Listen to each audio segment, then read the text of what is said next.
La dictature de la grille contre la liberté de l'inconscient. Sur ce, nous allons d'abord commencer par le premier point qui est l'élégance du constat.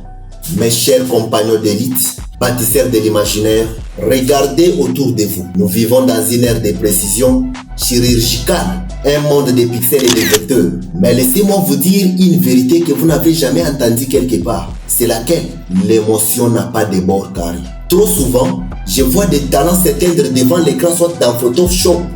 Pourquoi ces inconvénients? Parce qu'ils ouvrent Photoshop avant d'ouvrir leurs esprits. Ils se laissent emprisonner par la grille avant même d'avoir laissé l'idée respirer. Mec Lien, rappelez-vous, nous a avertis. Les médiums et les messages. Si vous laissez les logiciels dicter votre main, vous n'êtes plus un designer. Et c'est dommage. Vous devenez un simple opérateur de machines. Votre vision artistique doit précéder l'outil et non l'inverse. Voici le deuxième pilier pour bien comprendre la thématique autour de laquelle nous sommes en train de parler, qui n'est rien d'autre que la dictature de la grille contre la liberté de l'inconscient. C'est lequel?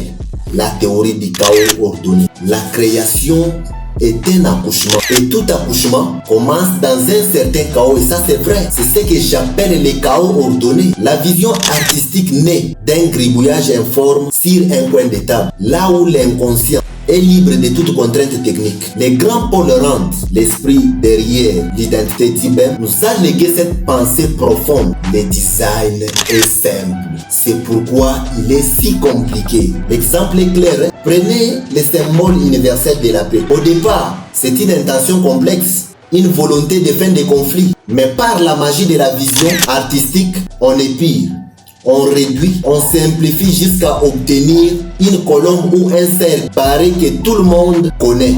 C'est cela, passer du chaos, du sentiment à la rigueur de la force. La grille n'est là que pour polir les diamants que votre inconscient a déjà extrait de la mine. Le troisième pilier, c'est quoi? Le concept du designer de rupture. Pour être top of my hand, c'est-à-dire occuper cette place préférentielle, cette pole position dans l'intelligence de vos partenaires, vous devez embrasser des designs de rupture. Un leader ne suit pas les tendances, il les brise pour en créer de nouvelles. On ne devient pas inoubliable en faisant proprement ce que tout le monde fait déjà. Steve Jobs le disait avec une assurance prophétique d'un graphiste professionnel.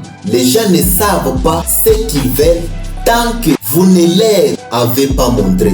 Osez la rupture. Osez cette typographie qui semble être interdite aujourd'hui. Osez cette couleur qui dérange mais qui finit par séduire. C'est en sortant parfois du cadre de la grille que vous entrez dans la mémoire collective. C'est là que vous devenez indispensable, car vous apportez une solution que l'algorithme ne pourra jamais générer. En conclusion, mes chers amis, ne laissez pas la grille de devenir votre dictatrice, qu'elle soit votre servante, jamais votre maîtresse. Cultivez votre vision artistique comme un jardin précieux. Allez chercher au fond de votre inconscient cette liberté qui fait de vous des créateurs uniques. Souvenez-vous de ceci.